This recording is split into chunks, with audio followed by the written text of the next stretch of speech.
Assalamualaikum warahmatullahi wabarakatuh. Pemirsa MTA TV dimanapun Anda berada. Alhamdulillahirrahmanirrahim. Puji syukur kita aturkan kehadirat Allah Subhanahu wa Ta'ala. Pagi hari ini kita bersua lagi di acara yang menyajikan masa lalu untuk diulik di saat sekarang, dan kita bisa ambil hikmah yang ada di sana. Inilah acara Tempo Dulu.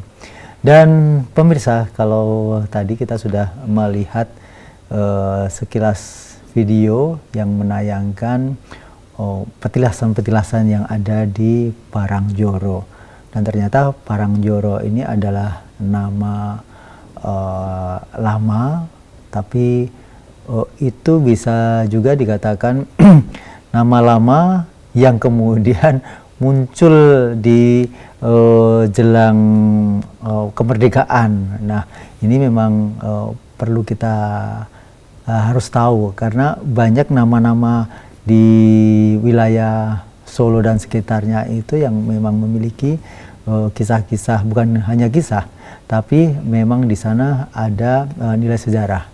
Seperti kalau di keraton itu banyak sekali peninggalan dari Pakubuwono ke-10 begitu. Kemudian ada pesanggrahan di Paras, kemudian di Langenharjo. Kali ini dekat Langenharjo ada nama Parangjoro. Nah, kita akan menguak misteri Parangjoro yang pernah hilang itu. Ada di samping kita, saya, beliau ada Mas Adik Semi, komunitas Nunggak Semi. Selamat pagi, Mas. Selamat pagi. Iya. Saya bilang Mas, kok di sini Adik, bagaimana ini ya? Ceritanya mau ragil dulu. Oh gitu. Iya, selamat datang di MTA. Kemudian ya, yang di ujung ini juga sudah tidak asing lagi karena beliau sudah pernah membahas tentang Desa Baki, ya, Limbah Baki. Di Bago Bagi, ya. Ini komunitas Bago Bagi juga, ya. Ada Mas Surya Harjono. Ya. Assalamualaikum warahmatullahi wabarakatuh. Waalaikumsalam. Ya, ini kalau tadi sudah ditayangkan sedikit video tentang Parangjoro, ini sebenarnya apa sih? Apa keinginan dari mas-mas berdua ini, hingga apa tahu-tahu kok muncul ada sesuatu benda atau peninggalan yang aneh di pas kesempatan tertentu, kemudian barulah di situ ada rasa penasaran, kemudian diulik. Kalau mas-mas ini bagaimana awalnya? Dari saya, ya, Mas Adi. Ya, kalau saya kebetulan kan asli lahir di situ. Oh, ya. Kemudian karena profesi kan sempat merantau lama. Nah, era atau generasi saya itu kan kebetulan generasi yang ada generasi sepuh, kemudian transisi, kemudian saya sendiri dan teman-teman. Ketika kita sepulang dari perantauan itu masuk desa sendiri seperti apa asing. Ya? Asing. Kan nggak lucu, tersesat di desa sendiri nggak lucu. Ya? Nah, di situ untuk mempelajari sejarah ternyata akan memberi spirit tersendiri bagi generasi ya, kalau sekarang milenial lah. Nah, sedang disebut Parangjoro, kalau sekarang kita hanya membekasnya gini, Parangjoro dulu sempat juara nasional pertanian, Parangjoro dulu pertanian, sekarang industri. Nah, kalau kita lebih ke dalam lagi, kebetulan kita mengenal Mas Surya, pemerhati sejarah, kita bertepatan kemarin momentum 17 Agustus, kita menggelar 3 hari gelar sejarah, begitu. Kita mengumpulkan berupa foto-foto, data-data lama, dan ini unik ketika Mas Surya menyodorkan sebuah literasi lama, menyebut tentang Parangjoro justru di era sebelum 1900-an, dan ini kan sangat luar biasa. Ketemunya bagaimana ini ketemunya? Nah, ketemunya apa itu? Kalau UMKM setelah saya langsung masuk ya. Saya dan istrinya Mas Adi ini dulu satu kelompok di namanya Masata. Jadi masyarakat sadar wisata Sukoharjo. Ya, kita sering ada kegiatan bareng, terus kemudian ada Instagramnya juga, kan Explore Parangjoro. Kemudian ada beberapa kali saling tukar informasi. Kemudian saya diberi informasi tentang tadi kegiatan yang pameran tentang sejarah dan UKM Parangjoro. Kemudian saya dijabri Mas Adi untuk kan terus selain pameran itu ada juga kegiatan Sarasean. Jadi Sarasean tentang sejarah Parangjoro. Di hari Jadi, keduanya. di hari kedua. Nah itu yang datang dari Sesepuh, kemudian saya, kemudian juga ada dari beberapa komunitas yang ada di Parangjoro.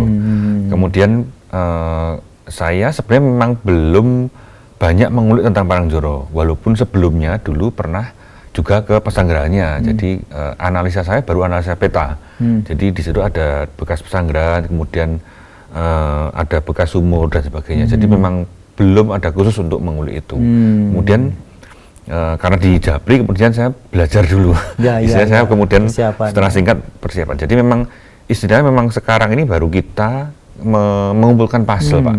Jadi memang ini kita masih belum ketemu betul titiknya di mana, tetapi data yang saya temukan itu dengan cerita yang ada di Parangjoro yang kemarin kita jadikan satu itu banyak yang cocok. Ada beberapa perbandingan yang cocok, walaupun memang ada banyak hal juga yang harus diteliti lagi, harus ada kajian lagi. Kalau Mas Adi tadi sempat balik itu seperti terasing di desanya sendiri, itu di hal apa, Mas? Terutama di bidang literasi yang sekarang banyak hilang. Contoh begini, di era saya karena kami tumbuh di bidang pertanian, literasi yang hilang itu seperti contoh kata sederhana. Saya tanya ke anak saya, misalkan literasi pertanian, apa sih Banjari atau Daud? Mereka tidak tahu. Ani-ani. Padahal termasuk dia generasi setelah saya yang kami dulu sekolah dari hasil pertanian. Anak-anak sekarang tidak tahu. Nah, seiring hilangnya literasi ini juga persawahan itu juga semakin banyak tumbuh industri dan sebagainya. Nah, kita pulang di kampung halaman sudah beda layout, beda literasi, akhirnya ini unik bagi saya. Akhirnya kemarin teman-teman novelis juga mengatakan, ya dibikin sebuah cerpen untuk nguri-uri juga boleh, dan motivasinya memang kita harus belajar sejarah juga seperti itu.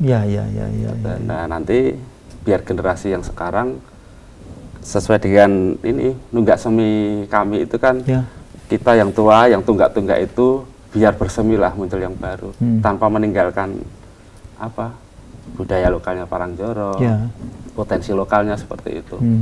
Jadi lebih pengen melihat ke belakang sejarah Parangjoro itu kan luar biasa. Tutur yang terakhir kami terima dari Mbah Lurah yang ketiga itu dia masih sugeng, masih hidup. Kalau di Parangjoro itu ada 3 karakter, bukan dominan tapi 3 karakter yang bisa dijadikan spirit. Karakter apa itu? Pertama, kalau pengen menjadi ada dulu dipakai untuk singgahnya ratu atau raja. Jadi di bidang spiritual, di bidang religi itu. Kemudian militer di tahun sekitar 1950-an itu dipakai sebagai markas TRI membela kemerdekaan itu di pesanggerahan. Kemudian yang ketiga juga sebagai markas MMC waktu itu, seperti garis abu-abu atau apa. Nah, 3 karakter ini kan menjadi identitas. MMC apa yang maksudnya? Merapi Merbabu Komplek. Merapi Merbabu Komplek di era dulu. Itu. Nah, ini sangat luar biasa menjadi spirit untuk generasi yang sekarang. Bukan hanya saya lahir Parangjoro, kemudian gogdeng munculnya Parangjoro dijual tanah seperti itu. Munculnya sekarang seperti itu. Betul, memang ketika kita itu atau generasi itu tidak mengerti bagaimana awalnya dia ada, itu maka dia kurang bisa menghargai apa-apa yang mungkin sudah diupayakan di masa lalu. Mungkin dari Mas Surya mungkin bisa disampaikan juga. Ini kalau menurut map-map yang bisa, mungkin ada gambarnya ya, ini bisa diperlihatkan terkait dengan peta Parangjoro yang ada, kita bisa. Jadi ada narasi lokal yang mengatakan bahwa di Parangjoro itu dulu sebelum tempat Parangjoro yang sekarang itu ada namanya Bantar Angin ya. Jadi ada pesanggerahan dulu sebelum ada pesanggerahan yang sekarang. Yang sekarang memang sudah hancur, tetapi sebelum itu sudah ada pesanggerahan dulu. Ada cerita lokal seperti itu. Kemudian tetapi hanya sementara. Kemudian rusak karena angin. Cuma 1 hari. Cuma 1 hari, kemudian diganti dengan pesanggaran yang baru, yang sekarang petilasannya masih ada. Nah, ini saya temukan juga di peta tahun 1861. Jadi bukti sejarah paling lama yang kita temukan itu dari tahun 1861 ini tentang adanya logo ini, ada simbol PG. PG itu bukan pabrik gula tetapi pesanggaran. Oh, pesanggaran. Kalau pabrik gula itu ini. Ini. Jadi SF dilogokan SF. SF itu sugar fabrik, jadi pabrik gula. Oh, sugar fabrik. Ya, kalau PG itu pesanggaran. Jadi di titik ini, di titik di Palangjoro itu sudah ada pesanggaran di tahun 1861 dan itu sudah ada dicatat di peta. Dan sebenarnya pesanggaran itu sendiri apa sih intinya? Kalau pesanggaran itu tempat untuk beristirahat sebenarnya. Beristirahat, kemudian meditasi juga ada. Jadi memang ada beberapa fungsi pesanggaran. Tetapi intinya memang untuk pesanggaran, kemudian untuk ketika raja mengecek daerah-daerah kekuasaannya harus beristirahat, transit atau tempat transit. Enggak, bukan. Nah, ini tetapi ketika kita buka di peta tahun 1930 itu letaknya sudah berpindah. Jadi sudah tidak ada di bawah lagi, tetapi sudah berada di yang sekarang petilasannya masih ada. Yang tadi di video. Ya, tadi di video kita akan seperti melihat ada gapura-gapura itu sekarang letaknya di sini. Nah, kecocokan antara perpindahan 2 pesanggaran itulah yang kita temukan tadi. Tetapi memang harus diteliti lagi, dikaji lagi apakah memang betul-betul cerita itu berawal dari perpindahan 2 pesanggaran ini. Gitu. Karena di sekitar sini ada beberapa pesanggaran lain, seperti pesanggaran di Langenarjo, kemudian di Bacem. Kemudian kalau pas Dani Saptoni dari Solo Society itu pernah bercerita kepada saya juga ada di Nglawu. Nglawu itu atasnya sini. Jadi antara Palangjoro dan ke Bacem itu ada daerah sekitar Nglawu itu dulu ada pesanggaran pada waktu Pakubuwono ke-6. Gitu. Jadi memang referensi kita selama ini baru memang dari peta. Kemudian juga ada tentang ini yang saya catat adalah kejadian-kejadian, jadi kejadian-kejadian yang dicatat oleh Patmo Susastro di era Pakubuwono ke-9 itu ada nih wewangun Pandopo Sasono Sewoko ora lawas meneh pesanggaran ing Langenarjo Parangjoro Sarto Dandang Kiai Tambur. Jadi pesanggaran Langenarjo yang ini itu dibangun di era Pakubuwono ke-9. Jadi setelah pembangunan pesanggaran Langenarjo. Jadi memang ini masih sekali lagi kita sampaikan kita lagi menyatukan mengawali menyatukan pasal-pasal yang belum tertata gitu. Karena ada banyak data yang harus dan dibandingkan. ini masih berproses sampai saat ini ya. Masih berproses. Jadi belum finish ya. Dan itu bisa nanti mungkin tidak hanya dari Mas Suryo dan Pak Adi, tapi pasti ada pendukung-pendukung yang lain yang saat ini belum pada fokus di Parangjoro begitu. Ya, pemirsa dimanapun Anda berada, pagi hari ini bahasanya cukup menarik. Bagaimana kalau Anda pun juga punya referensi tentang Parangjoro, bisa sampaikan di telepon 0271 6793000, SMS WA di 08112 553.000. Masih bersama narasumber dari Mas Adi dan juga Mas Suryo. Kita akan kembali setelah jeda pariwara berikut ini.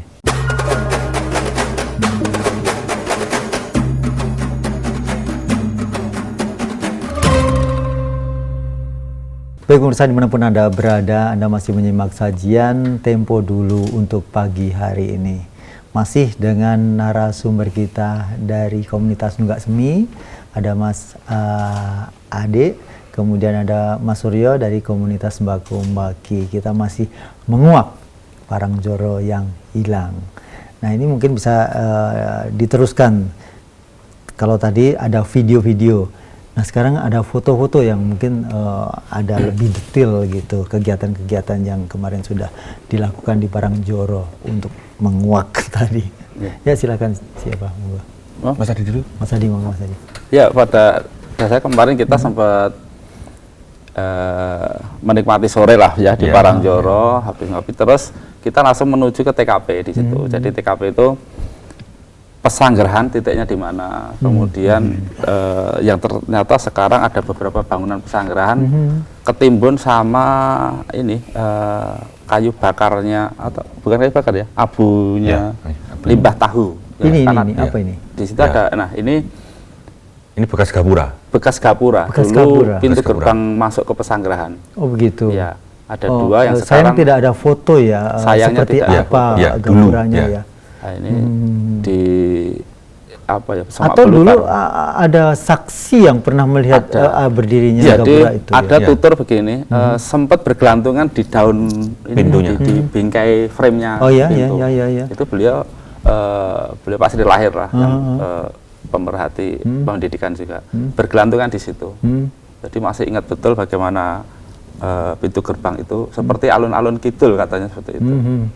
Itu dari kalau perahu Rajamala itu berhenti, kemudian naik ke ke arah Tanggul lah, di situ sudah ada pintunya itu. Oh, apa posisi Parangjoro sendiri dekat dengan Bengawan? Iya, kita ya, memang ini kan Bengawan. Iya. Jadi memang di pinggir Bengawan. Jadi memang seperti Langenarjo, pesanggerahan Parangjoro itu berada di pinggir Bengawan. Dan arahnya Bengawan ke utara mestinya ke sana ya? Jadi kalau Langenarjo 2,5 pal ya kalau dulu. Itu pesanggerahan 2,5 pal. Pesanggerahan Parangjoro ada di sini. Iya. Jadi rute untuk traveling lah kalau cuma. Iya. Apa maksudnya ukuran pal itu? Nah, kalau pal itu ukuran seperti kilometer, tapi mungkin zaman dulu ya, jadi zaman keraton ya. Jadi mengukurnya pakai pal. Saya tidak tahu betul berapa pal dengan perbandingan pal dengan kilometer sekarang. Tetapi itu untuk misalnya Keraton Solo ke Pesanggaran Langenarjo itu dulu mengukurnya 3 pal atau 2 pal dari Satu pal itu berapa meter atau? Saya nggak tahu betul pastinya perbandingannya dengan kilometer sekarang. Kalau sekarang ya nggak ada 5 kilo, nggak ada ya. Nggak ada. Kalau lurus, tapi dulu kan kali Bengawan yang lama itu kan muter. Sekarang karena proyek Bengawan Solo, sekarang udah lurus antara Langenarjo sama. Iya. Iya. Dan yang menarik adalah cerita-cerita tentang perjalanan dari Langenarjo ke Parangjoro kan dekat, Pak. Jadi dulu perjalanan darat. Kalau bisa diceritakan ini dulu lewatnya ini ke Pesanggrahan Langenarjo, dari Pesanggrahan Langenarjo. Dan kalau ini diluruskan itu sampai Gading. Sampai Gading, jadinya sampai Gading. Jadi lurus ke keraton ini. Nah, kemudian berbelok, kemudian ini adalah simbol untuk penyeberangan. Jadi istilahnya seperti tambangan. Jadi dengan tambang. Ya, Pak, getek ya. Ya, getek itu. Kemudian ke Pesanggrahan Langenarjo. Jadi Parangjoro. Jadi dari Langenarjo ke Pesanggrahan Parangjoro itu, dan di sini di Mbak ini di area Desa Ngrombo itu masih terkenal dengan nama Pelataran Ombo karena untuk sebagai seperti pelabuhan untuk menyeberang. Ya. Makanya kan Ombo, jadi Pelataran Ombo itu tempat untuk menyeberang perabat keraton dari Ngrombo ke Parangjoro. Gitu. Jadi tahu hunting foto itu yang Pelataran Ombo kita tidak menemukan, baru petilasan berupa batu tadi, tiang, kemudian ada sumur tadi. Ada sumur. Oh, kita mungkin bisa lihat sumur yang tadi itu sumur timba itu sumur timba, di mana uniknya begini, Parangjoro itu kan airnya asin semua. Nah, air asin itu ada di Parangjoro sampai sekarang. Oh iya. Hanya sumur yang ada di Pesanggrahan itu sekitar Pesanggrahan saja yang nggak asin. Tidak asin. Tidak asin. Ya, dan itu yang dikonsumsi sama yang punya rumah. Total ada 6 ya Mas ya? Ada 6 tadi 1, 2, 3, 4 ya, 4, tengah 1, terus kemudian ada di apanya ini? Sumurnya. Oh, ada beberapa sumur berarti ya? Beberapa sumur. Ya. Jadi memang dalam satu lingkup jadi Pesanggrahan didirikan itu menemukan sumur karena bagus di situ, atau apa yang jelas itu tata letaknya keren itu. Karena bisa menemukan sumber yang di antara asin, di situ tidak asin. Ya. Kemudian dalam perkembangannya Parangjoro sendiri menjadi sentra apa ini, atau di situ kemudian karena dulunya tidak ada ya Parangjoro ini, itu informasinya tadi bisa dikatakan baru akhir 18 ya, abad 18, kemudian berkembang menjadi apa, atau semakin banyak orang tinggal di Parangjoro, kemudian ada komunitas yang semakin lama semakin banyak, kemudian berkembang seperti apa Parangjoro sekarang ini? Kalau mulai terdata secara kepemerintahan itu kan di 1975-an. Nah, terus kemudian di situ mulai ada istilah dulu Impres Desa Tertinggal atau IDT itu. Nah, IDT itu sudah diawalinya berkembangnya ekonomi di Parangjoro. Di situ muncul industri tahu. Yang sampai sekarang industri tahunya masih. Nah, pertanian yang ada secara lokal, industrinya mulai dari pabrik tahu, kemudian ada tatah sungging wayang, kulit, kambing. Nah, itu di era-era Pak Lurah Jono namanya, Pak Lurah Jono, itu lurah ketiga setelah kemerdekaan. Nah, Parangjoro sendiri sampai sekarang akhirnya industri lokal, pertanian, dan industri pabrik itu. Ya. Dan memang ketika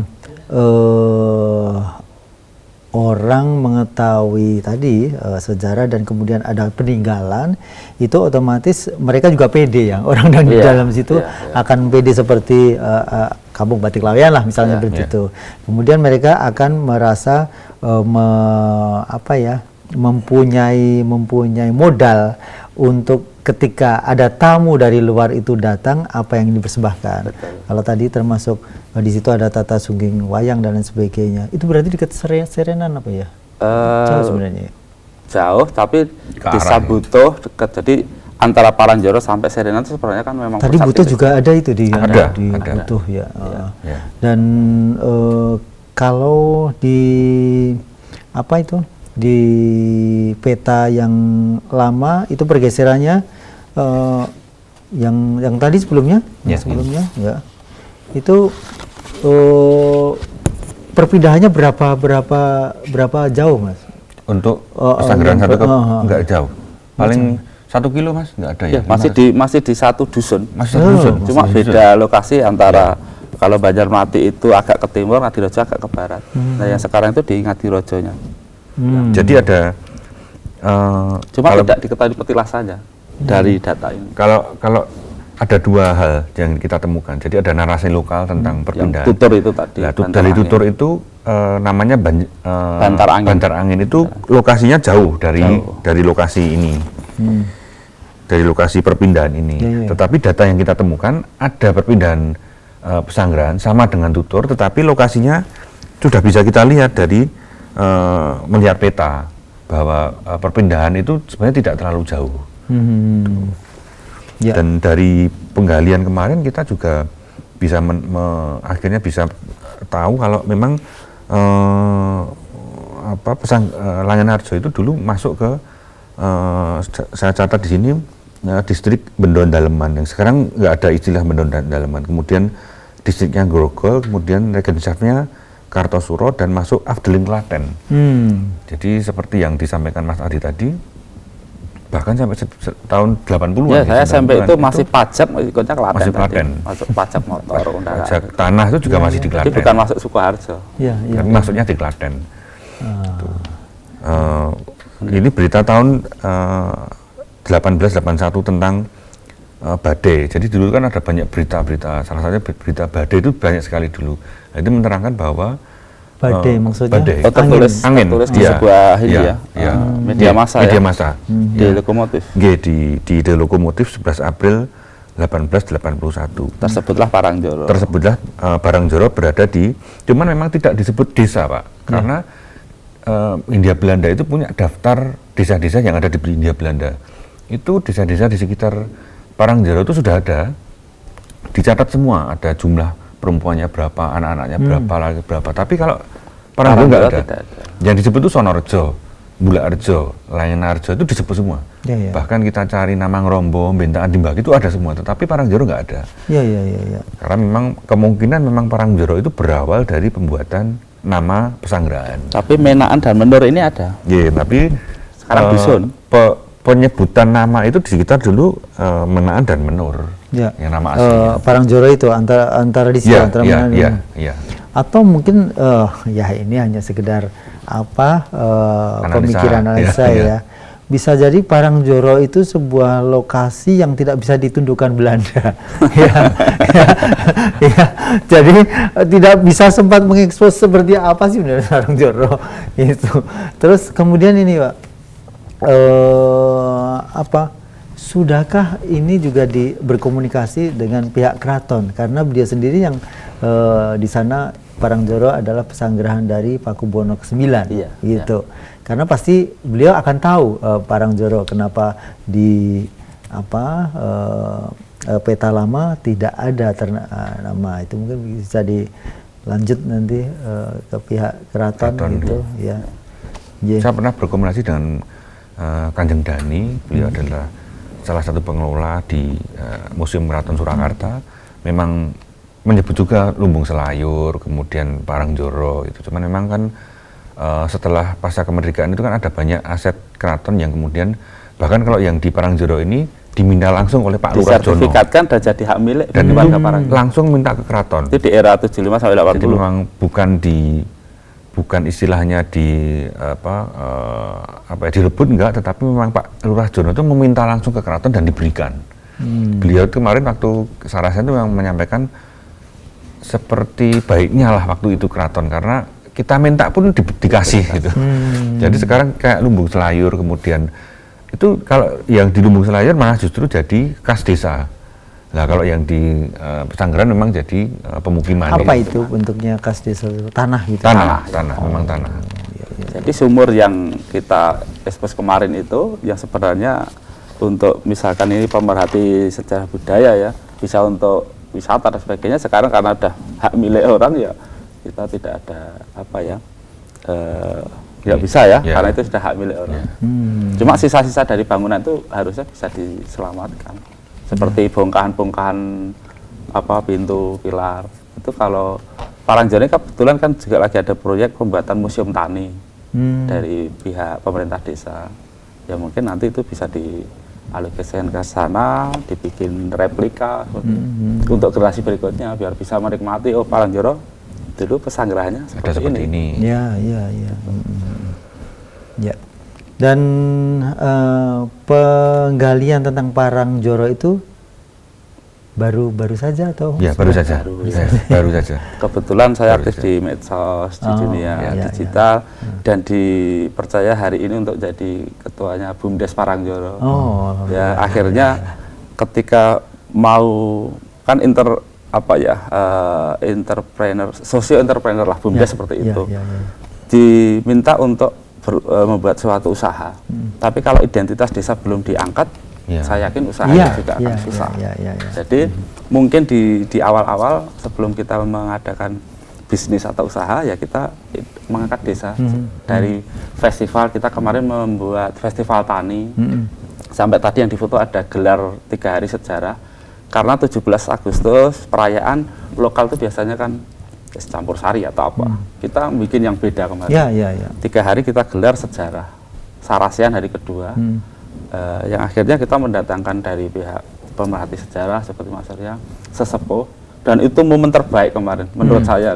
Karena semua sesepuh dari berbagai elemen itu bisa datang di pendopo, dan kita bernostalgia melihat foto. Jadi bercerita sendiri-sendiri tentang recall lah, seperti dulu saya ini dulu ini. Melihat foto. Foto yang mana ini? Foto dari era 75 Parangjoro. Iya, itu kita ini ada nggak ya?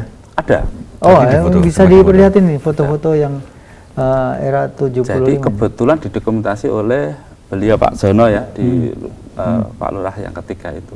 Itu ada peresmian Waduk Colo itu. Kok di Parangjoro kan sangat kita jauh penasaran, sangat jauh. Ternyata di era itu juara nasional pertanian. Terus Pak Jono menjadi lurah percontohan yang akhirnya waduk Colo dibuat toh untuk mengaliri area-area yang memang di situ perlu irigasi yang maksimal. Nah, Parangjoro lah mengkonsumsi air yang dari Colo. Terus kemudian untuk peresmiannya, karena dekat dengan kementerian barangkali karena lurah percontohan mungkin ya, terus disitulah. Dan Parangjoro sudah bekerja sama dengan akademisi seperti Unisri di era 75. Dan itu kan kalau sekarang mungkin pengabdian masyarakat, ya Linkmatch, kemudian Merdeka Belajar, berarti Parangjoro sudah menerapkan itu. Nah, itu kan luar biasa menurut kami gitu. Baik, mungkin sembari kalau ada nanti ditayangkan. Kemudian ini kedepannya apakah sudah ada gagasan akan seperti apa Parangjoro nanti ke depan, Pak Adi atau Mas Surya? Kalau saya pribadi yang asli di situ ya, putra daerah situ, harapan secara infrastruktur ya itu sudah ada program dari pemerintah ya. Kalau kami di komunitas Nunggak Semi hanya yang penting bergerak, mengalir, bahwa memunculkan tunas-tunas baru untuk memperhatikan potensi lokal seperti itu.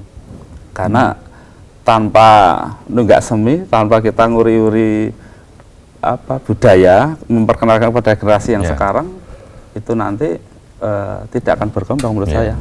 Seperti itu. Jadi harapannya lebih universal, tidak Parangjoro jadi apa, tidak, cuma menumbuhkan kita bisanya apa ya udah kita maksimalkan, anak muda bisanya apa, potensinya apa.